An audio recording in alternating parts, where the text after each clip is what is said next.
igreja é a continuação da sua missão. Em Mateus 28, versículos 19 ao 20, ele nos envia: ide e fazer discípulos todos os povos.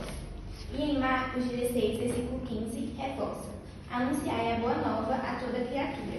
Essa missão é de todos nós e começa quando reconhecemos, como marca em João 11, versículo 27, sim, Senhor, eu creio firmemente que tu és o Cristo.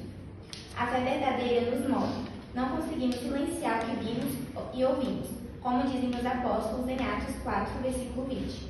Mas não estamos sozinhos. Em Lucas 24, versículo 49, Jesus promete a força do alto, o Espírito Santo, que nos dá coragem para testemunhar. Anunciar o Evangelho é a resposta de amor. Cremos e por isso anunciamos. A missão de Jesus se prolonga hoje através de cada um de nós. Temos de nos tornar santos uns com os outros. Temos de chegar a Deus uns com os outros. Apresentar-nos diante dele uns com os outros. Não nos devemos encontrar com o bom Deus uns sem os outros.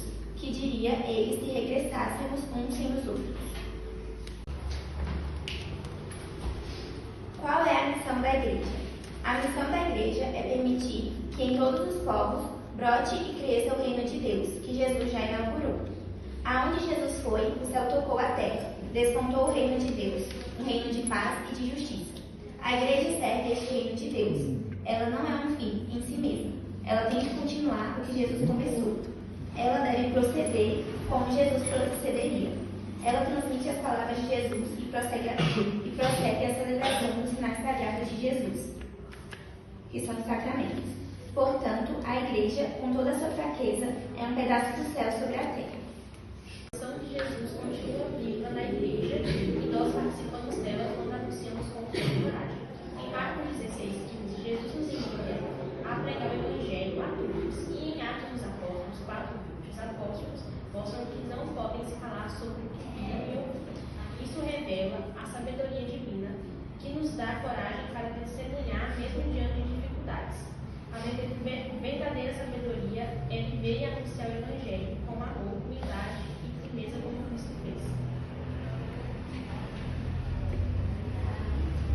Em que consiste a vocação dos leigos? Os leigos são enviados para se comprometerem na sociedade para que o reino de Deus possa crescer no mundo.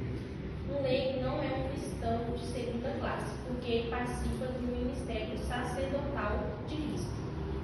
Ele empenha-se para que as pessoas do seu reino, escola, faculdade, família e profissão, aprendam a conhecer e amar Cristo. Ele punha com a sua fé a sociedade, a economia e a política. Ele promove a vida eclesial, assumindo ministérios como o acolitado e o leitorado, disponibilizando-se para dirigir grupos e aderindo aos movimentos e conselhos eclesiais. Por exemplo, os conselhos paroquiais, pastoral ou econômico. Também os jovens devem refletir seriamente sobre o lugar em que Deus os quer. Como é edificada a Igreja Una, Santa, Católica e Apostólica? Na Igreja, há leigos e clérigos, clero, que como filhos de Deus têm a mesma dignidade, têm tarefas de igual valor, mas distintas. A missão dos leigos é construir e reconstruir o mundo segundo o modelo do reino de Deus. Para eles, são ordenados ministros, clérigos, com serviço do governo eclesial, do ensino doutrinal e da santificação sacramental. Em ambos os estados também há cristãos, que de modo especial em castidade, pobreza e obediência se colocam à disposição de Deus. Por exemplo, os membros das ordens e das congregações religiosas. Cada cristão tem a missão de testemunhar o Evangelho com a própria vida, mas Deus percorre com cada pessoa um caminho próprio.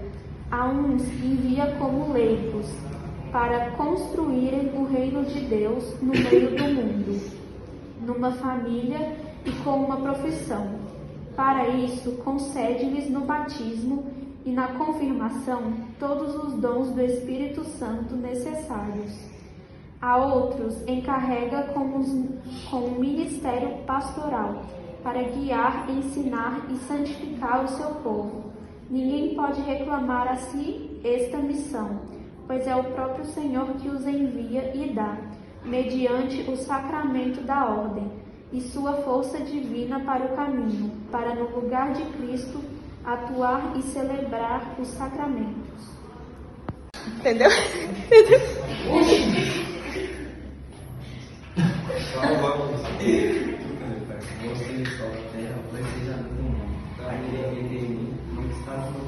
Eu esqueci algo do...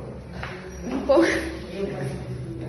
Vós sois o sal da terra, vós sois o luz do mundo. Aquele que tem em mim nunca estará sozinho. Tem que fazer escrito ali.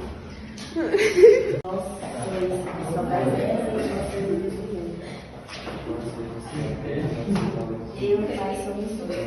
Vós sois o sal da terra, vós sois a luz do mundo. Eu e o Pai somos um. Vós sois o sal da terra, vós sois a luz do mundo. Eu e o Pai somos um. Vós sois o sal da terra e vós sois a luz do mundo. Eu e o Pai somos um. Vós sois o sal da terra e vós sois a luz do mundo. Eu e o Pai somos um. Vós sois o sal da terra e vós sois a luz do mundo.